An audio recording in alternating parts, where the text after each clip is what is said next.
Bueno, es un placer tenerlos conectados en esta sesión y estaremos dando paso a que el doctor Javier Hernández, quien el día de hoy nos estará hablando sobre resistencia antimicrobiana y automedicación. Ya puede iniciar el doctor. Bueno, muchísimas gracias. Muy buenas tardes. Espero que todos ustedes y sus familias estén muy bien. Ante todo, pues darle gracias a Dios porque estamos aquí ante este nuevo día y dándoles gracias a ustedes como organización, pues invitarnos a esta conferencia.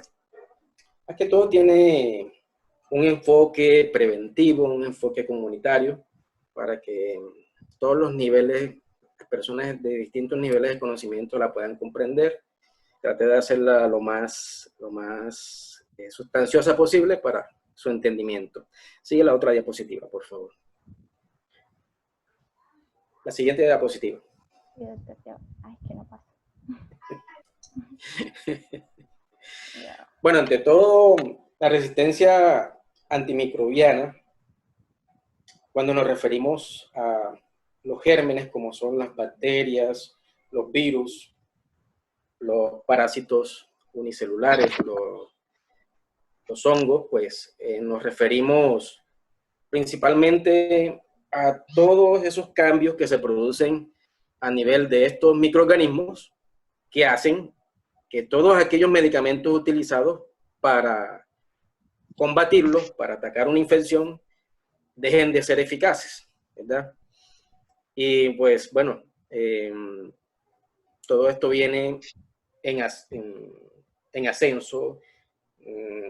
Cada vez es más difícil utilizar antibióticos porque los gérmenes generalmente vienen presentando mayor resistencia al uso de esos antibióticos. Por eso es que uno, como facultativo, debe tomar una buena decisión para el tratamiento efectivo de una infección, ya sea de tipo bacteriano, ya sea una infección de tipo parasitaria o fúngica, que permita ser efectivo el tratamiento, permita que esas infecciones sean eficaces.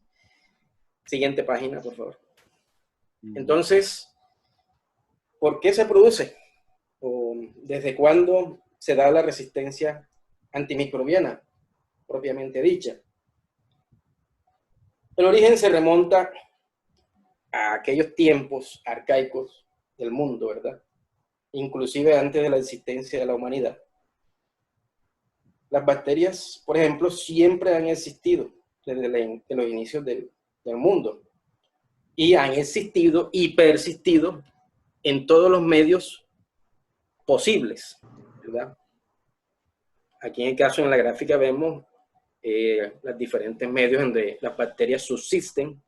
Podemos ver aquí los manantiales, por ejemplo, aquí las aguas oceánicas, las aguas profundas del océano, e inclusive hay bacterias que subsisten en medios como la radiactividad. Entonces, esto no es nuevo, estos son mecanismos que estos microorganismos han venido desarrollando desde tiempos inmemoriales del mundo, ¿verdad? Para poder subsistir. Siguiente filmina, por favor. Entonces, nosotros podemos tener presente mecanismos de la misma bacteria o del mismo microorganismo, son intrínsecos, y mecanismos de resistencia adquiridos. ¿Ya? Entonces, ahora los vamos a mirar. Siguiente filmina, por favor. Ya, doctor, es que no sé, Se trabó. un problema. Disculpe. Ok, entonces, bueno, ahí estamos viendo los diferentes medios en que puede subsistir una bacteria, inclusive en medios en donde la especie humana jamás y nunca podrá subsistir. ¿Ya? Entonces, desde allí viene la importancia, son microorganismos inteligentes, ¿verdad? Uno creyera que no, pero son bastante inteligentes, sobre todo en la replicación de la información que ellos necesitan para subsistir, y son adaptables a cualquier medio donde se encuentren. Entonces, hay diversos tipos de resistencia, hay diversos mecanismos que los vamos a ver detalladamente en la siguiente filmina. Dame la siguiente, por favor.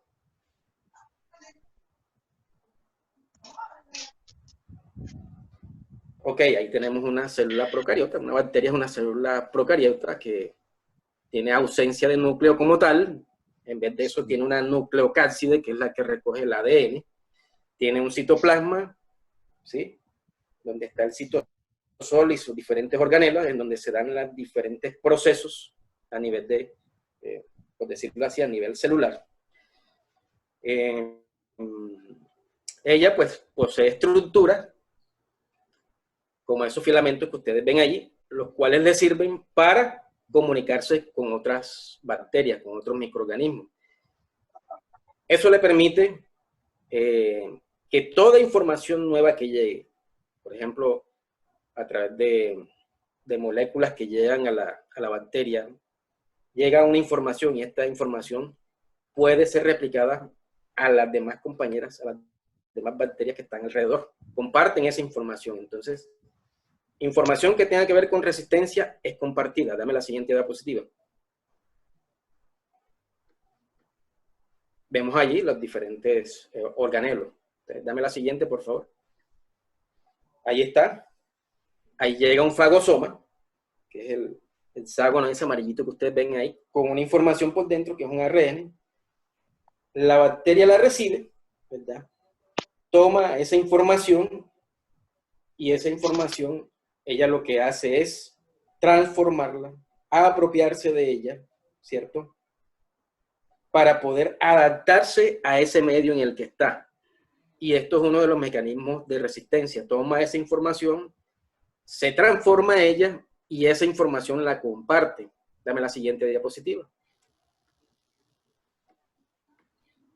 Dame la siguiente, por favor. Sí, doctor, ya. Es que no sé qué le pasa.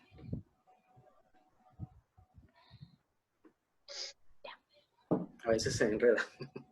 Bueno, ahí vemos cómo esa información es replicada al resto, ¿verdad?, de las compañeras que se encuentran alrededor. ¿Sí? Y vemos allí que esa información replicada es la que permite que todo ese acúmulo de bacterias, de microorganismos, tengan esa misma información y generen resistencia. Ahora vamos a ver los diferentes mecanismos. Dame la siguiente. Entonces, tenemos diversas formas de resistencia. Una, las mutaciones, como venía diciendo, hay una transformación a nivel intracelular. Aquí, por ejemplo, hablan de las beta-lactamasas, una transformación de esa enzima. Esa misma transformación la inactiva y no permite que el antibiótico, por ejemplo, en el caso de las bacterias, tengan su efecto. Hay unos cambios que son evolutivos a nivel del ADN. Se producen algunas situaciones como la inversión, como la inserción de nuevo ADN, como de lesión o corte de tiras de ADN o transposición del mismo. Todo eso son cambios evolutivos que permiten que la bacteria mejore sus condiciones de defensa y esto genere más resistencia al antibiótico que hemos elegido para atacarla. La última es la adquisición de DNA a través de plásmidos y de bacteriófagos. Es el ejemplo que estábamos viendo en las filminas anteriores, en donde la bacteria adquiere nueva información, se apropia de ella y la replica a sus compañeras. La bacteria tiene esa particularidad que no es, para poder subsistir, tiene que aliarse, tiene que acompañarse de las demás bacterias. Por eso es que a veces son tan poderosas. Adelante, siga la siguiente filmina.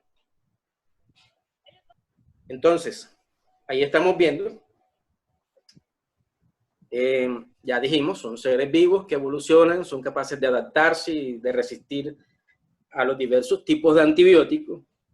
¿Qué hace el antibiótico como tal? La molécula de antibiótico debe fijarse principalmente en un receptor de esa bacteria, que generalmente uno lo encuentra en la membrana de esa bacteria para poder actuar. Entonces, ¿qué pasa? Primer mecanismo, mutación del receptor. Si ese receptor que está en la membrana de ese microorganismo cambia, ¿verdad?, sufre una mutación de tal modo que el antibiótico que llega ahí no encuentra dónde adherirse, no encuentra las estructuras moleculares propicias para poder adherirse y no puede actuar, no puede entrar a la bacteria. En segunda instancia, la modificación del antibiótico. Miren, hay cepas que reciben información, ¿verdad?, ya la tienen allí en su memoria, y cuando llega el antibiótico lo que hacen es modificar la molécula de ese antibiótico a través de una enzima, cuando estamos hablando de la beta-lactamasa, ¿cierto? Ellos modifican esa, a través de una enzima, modifican el ADN, o la molécula de ese antibiótico, la estructura de ese antibiótico, y por tal motivo lo destruyen y no puede ingresar y realizar el efecto que queremos. En tercera instancia, la impermeabilidad de la bacteria. Ese es otro mecanismo de membrana. La bacteria cierra todos sus poros, ¿verdad?, toda posibilidad de la membrana por donde puede entrar el antibiótico, y este no puede penetrar y no puede ejercer su función, que es destruirla. Eso es otro mecanismo. Y el cuarto, otro mecanismo, algunas bacterias son capaces de rechazar los antibióticos por aspiración fuera de la célula, es decir, a nivel de la membrana celular, deja que entren, y a nivel del citoplasma, en su citosol, producen unos movimientos, ¿verdad?, los movimientos a través del citosol que propician que ese antibiótico se salga rápido, o sea, logra entrar, pero la misma bacteria lo rechaza rápidamente, de tal manera que no puede ejercer su función bactericida o bacteriostática. Dame la siguiente diapositiva. Entonces, ahí estamos viendo todos los mecanismos posibles. Ejemplo, si nos remontamos al año 1920, ahí estamos viendo unos estafilococos áureos, una representación de ellos, claro está. Hacia esa época no existían todavía los antibióticos. Recuerden que el primer antibiótico que se descubrió fue la penicilina, que proviene de un hongo que es el Penicillinum,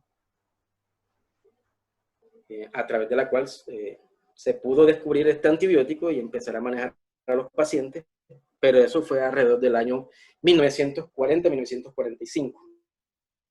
Entonces ahí estamos viendo a esos estafilococos bien contentos, bien felices, porque no tenían enemigos, no tenían quien los combatiera en ese momento.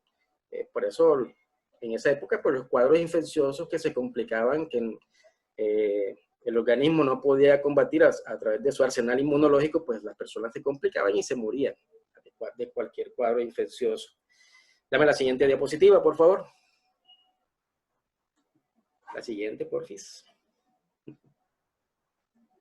Allí vemos la aparición en rojito allí de un estafilococo con resistencia, con una enzima que se llama penicilinasa. Pero bueno, si la penicilina se descubrió en 1945, ¿por qué en 1920 hay un estafilococo resistente ya a la penicilina, con la penicilinasa? La teoría, la más acertada, es que se dice que alguno de estos estafilococos seguramente tuvo contacto con este hongo que les hablé al principio y pudo generar resistencia a la penicilinasa, aun cuando todavía la penicilina no estaba descubierta, no estaba siendo utilizada para el manejo de las infecciones. Entonces, probablemente fue así. Ya antes de ni siquiera de existir la penicilina, ya había resistencia a la misma, en el caso del estafilococo. Sí, dame la siguiente. Entonces, ¿qué hace? Se descubrió la penicilina en 1945 y empezamos a tratar a los pacientes, a tratar los procesos infecciosos. Recordemos que el estafilococo es un germen que generalmente uno lo encuentra en el organismo, en la piel, pero que en la piel es bastante inofensivo, pero que fuera de la piel, o sea, dentro del organismo, por medio de una herida o cuando entra la sangre, se vuelve bastante agresivo.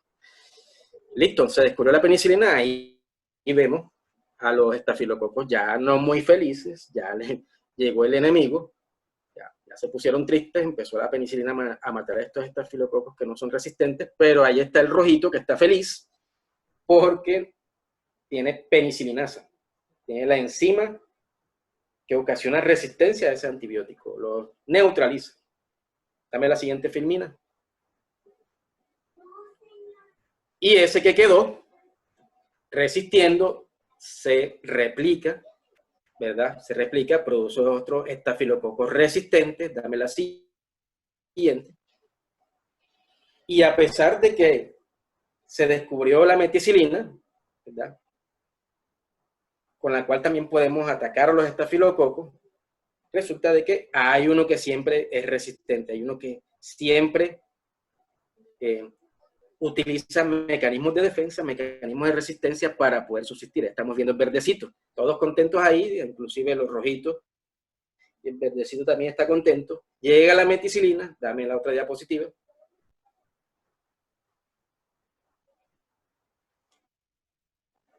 Ataca a todos estos estafilococos que antes eran resistentes a la penicilina, pero que a la meticilina no, mueren, pero queda vivo el verdecito. Y ese vuelve y se replica. Y es ahí donde entra otro antibiótico, que es la vancomicina. Ya vamos escalonando en manejo antibiótico, a la cual también, durante este proceso de 50 años, también ya hay alguna resistencia. Ya hay algunos casos de resistencia a la vancomicina. Entonces, dame la siguiente filmina. Fíjense que todo esto es un proceso evolutivo, no es un cambio de ahora. Todo esto son procesos evolutivos. Ahí está. Esto es el uso de la meticilina, pero a pesar de eso persisten y ya ahí viene el uso de la vancomicina. Bueno, vamos a dejar hasta ahí el estafilococo. Esto es para demostrar que todo este proceso de resistencia es evolutivo, ¿ya? La bacteria, en algún modo u otro, se las ingenia para neutralizar ese antibiótico y seguir subsistiendo. Dame la siguiente filmina.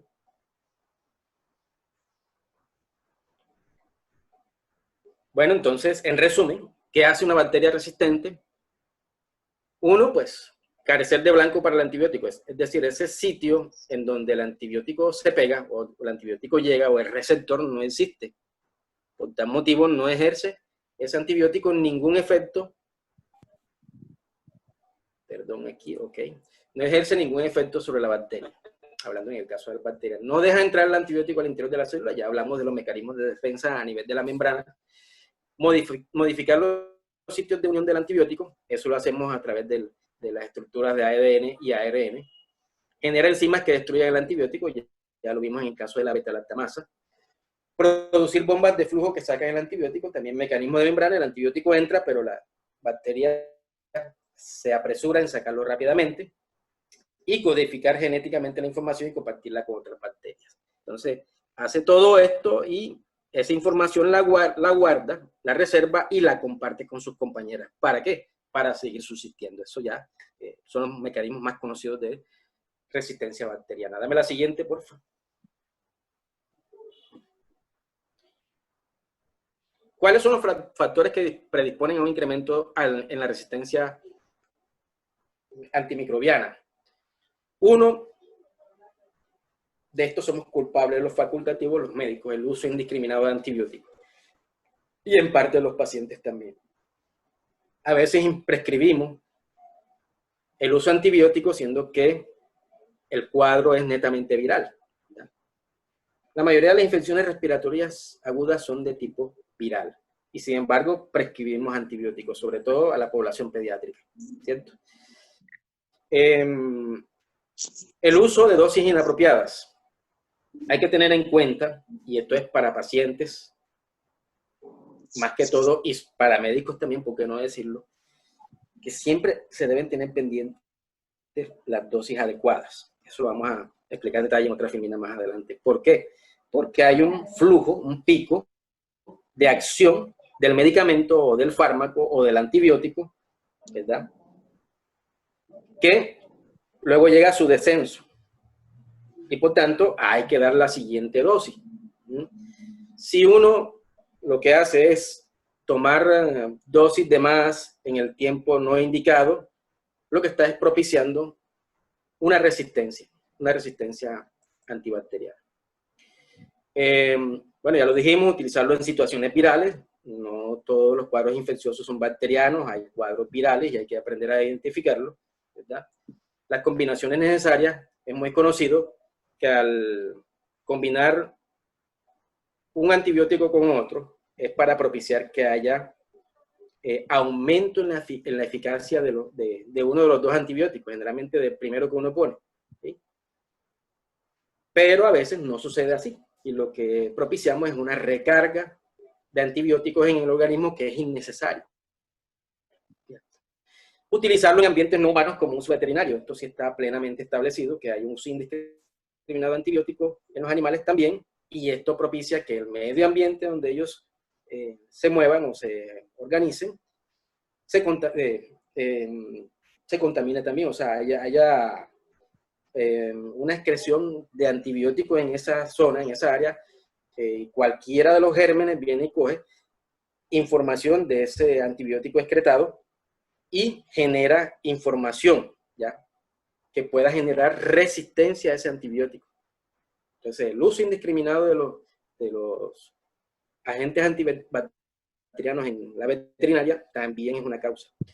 La contaminación no controlada del medio ambiente. Aquí, por ejemplo, en las instituciones hospitalarias, dame la siguiente filmina, dame la siguiente, en donde por años y años, pues se ha establecido el manejo de pacientes, ¿sí?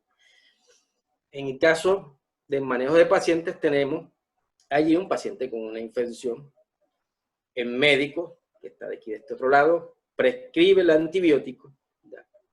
Las dosis durante cierto tiempo y por tantos días. El paciente se toma su medicación o se le aplica su medicación, dado si son antibióticos endovenosos, va al baño, excreta todos los metabolitos de ese antibiótico y esas excretas van al medio ambiente, a las aguas.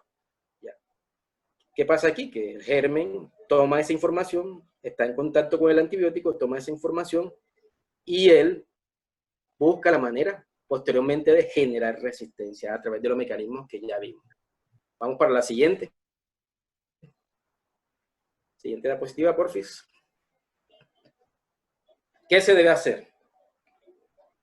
Usar los antibióticos cuando se necesiten, ¿verdad? Y con el espectro necesario. Ya esto es responsabilidad netamente del médico y es responsabilidad del mismo hacer hincapié, énfasis en que el paciente debe tomarse ese antibiótico a las horas adecuadas, las dosis adecuadas y por el tiempo indicado. No usarlos de forma profiláctica, salvo las circunstancias donde esto ha sido demostrado que sí funciona, ¿sí? Solamente hay que usar antibióticos profilácticos cuando la experiencia médica, cuando haya fundamento científico que lo demuestren y lo indiquen, ¿sí? Y no hacerlo porque a mí me dé la gana, ¿sí? No utilizarlo en el tratamiento de la virosis, ya esto lo discutimos, ya esto lo hablamos, no uso de antibióticos para enfermedades virales.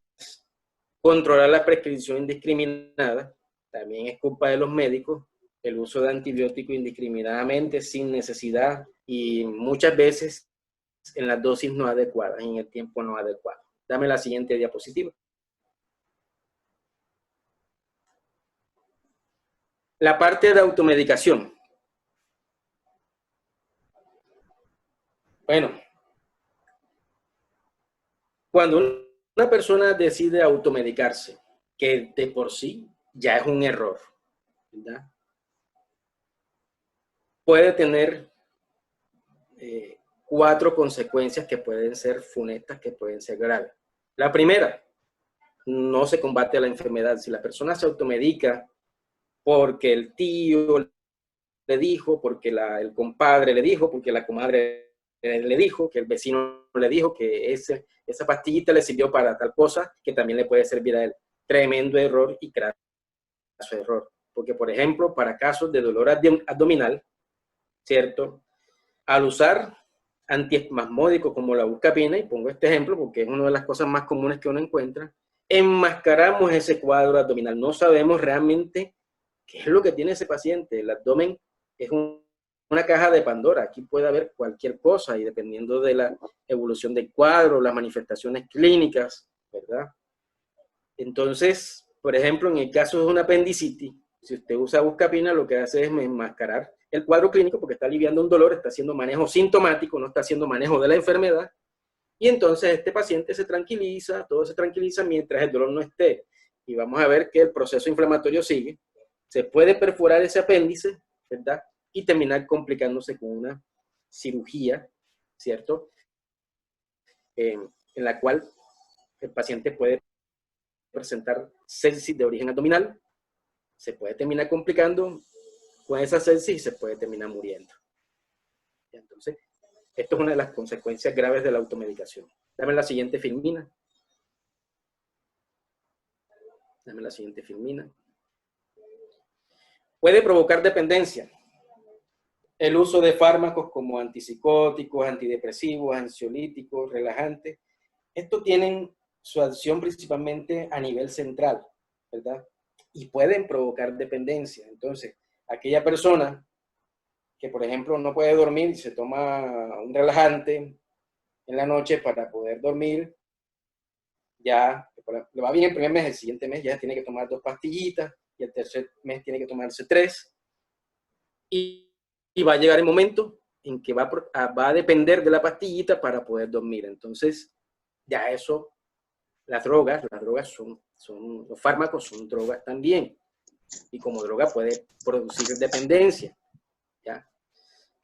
Esos fármacos deben estar en constante vigilancia por el médico, quien es el que indica el tratamiento durante el tiempo indicado y los efectos que quiere que este medicamento tenga sobre el paciente. Dame la siguiente filmina. Dame la siguiente filmina. Efectos secundarios. Todos los medicamentos, la mayoría, pues, para no hablar de todos, tienen efectos secundarios. Entonces hablamos de efecto colateral, que es una consecuencia no buscada que forma parte de la propia acción farmacológica de un medicamento, por ejemplo, la resequedad en la boca por el uso de anticolinérgicos.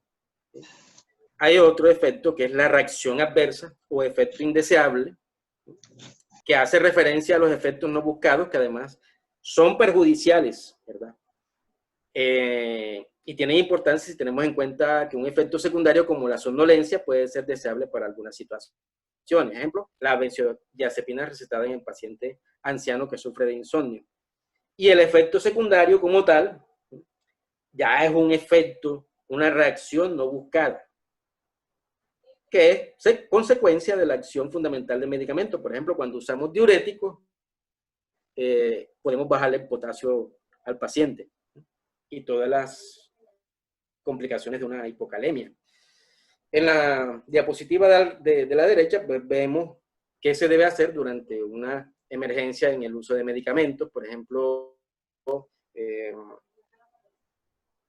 cuando damos una dosis inadecuada, cuando nos pasamos de dosis, se presenta pérdida o cambio de conocimiento, cambios de coloración de la piel, dificultad para respirar, dificultad para tragar o deglutir, ¿sí?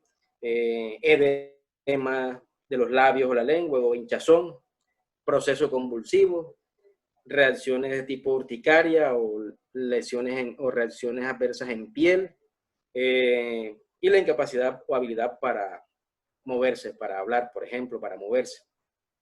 Hay que llamar a la línea de atención, a la urgencia. Y ya en los centros hospitalarios, cuando hay un evento adverso, como es dar un medicamento a un niño equivocado, o cuando un medicamento equivocado se le da a un niño, o cuando se le da una dosis inadecuada, una sobredosis, cuando se da por vía equivocada, hay que llamar, hay que pedir ayuda a la línea de toxicidad, ¿sí? Entonces, para tenerlo en cuenta, hay unos efectos secundarios que si nosotros nos ponemos a automedicarnos van a aumentar, porque la persona no sabe realmente la dosis que puede estar tomando, si es benéfica, si es terapéutica o si es tóxica, y todos esos efectos que pueda ocurrirle. Dame la siguiente filmina.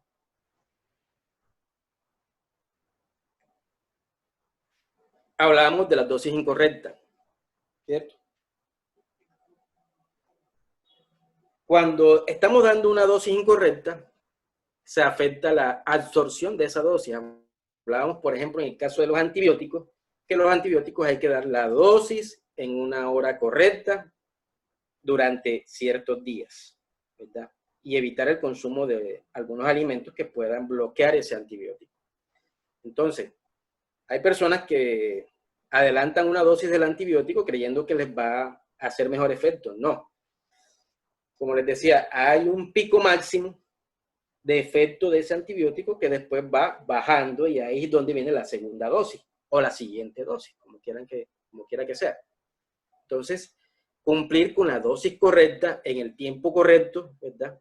Durante el periodo que el médico ordena. Entonces, para que no se afecte la absorción según la dosis.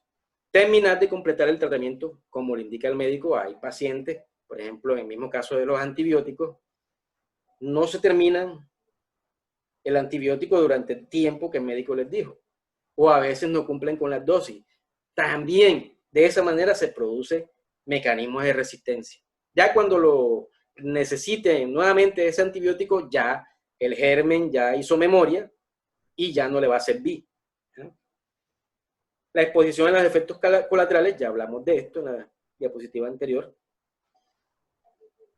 Mucho ojo con los medicamentos, entre comillas, de uso libre, porque ese es un problema que tenemos en Colombia.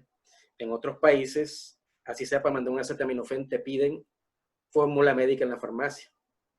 Y te meten enseguida un programa de cómputo, un software donde debe aparecer en qué tiempo te vas a tomar ese analgésico. ¿Ya? Aquí no, aquí es de uso libre. ¿Ya?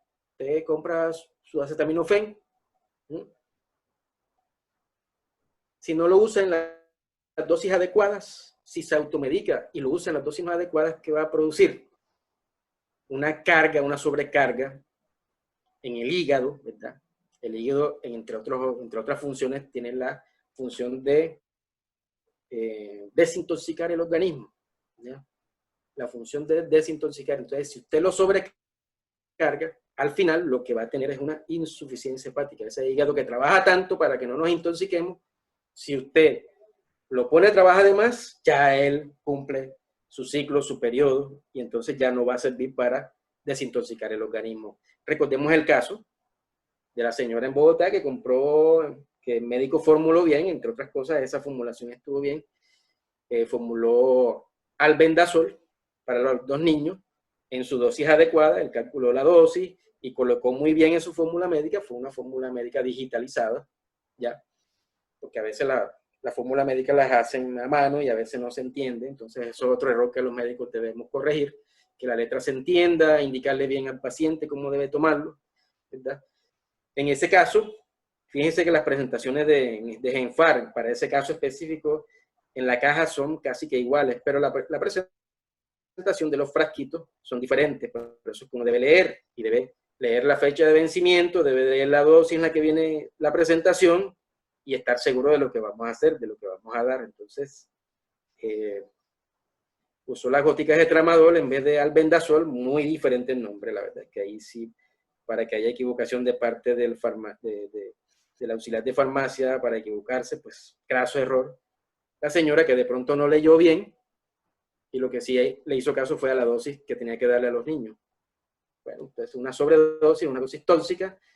Ustedes saben que el tramadol tiene efectos a nivel central de presión respiratoria y chao. Lamentable. Dame la siguiente diapositiva. Entonces, dame la siguiente. Una adecuada receta médica. Y esto va para médicos y esto va para pacientes. Debe tener el nombre de la institución de salud en donde se prescribe, la información completa del paciente, la fecha en que se formula, ese punto 3 de RX, eso es para exámenes complementarios si se piden. Debe tener la inscripción, esto es lo más importante, nombre del medicamento, concentración o potencia, forma farmacéutica y la vía de administración. En la suscripción es lo que dice debajo, cómo debe aplicarse, indicaciones para el paciente e indicaciones o instrucciones para el farmacéutico, ya que de pronto sean soluciones preparadas, por ejemplo. Pero lo más importante, inscripción y asignatura, inscripción, medicamentos, concentración, potencia, forma farmacéutica, vía de administración, y la asignatura, indicaciones claras para el paciente, para no tener inconvenientes, para que el paciente las lea bien y mire cómo es que hay que administrarse la medicación, ¿ya? obviamente la responsabilidad médico-legal, nombre, registro y especialidad de quien está formulando. Bueno, hasta aquí, dame la siguiente, Femina, hasta aquí llega mi disertación al respecto de este tema. Las preguntas que bien tengan, pues ya las pueden hacer. Me demoré de 35 minutos, bueno, un poquito más de lo esperado. Bueno, teniendo en cuenta que empezamos a las 2:15. Entonces, si hay algunas preguntas con respecto al tema, les agradezco. Si las pueden hacer en el chat, también. Sí, las preguntas las pueden activar el micrófono y pueden decirlas o pueden escribirlas.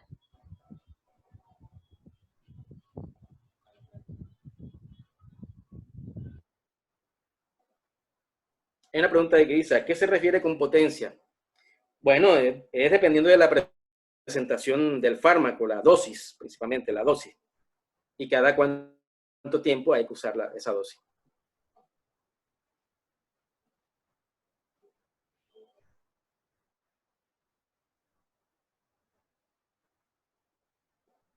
¿Alguna otra pregunta?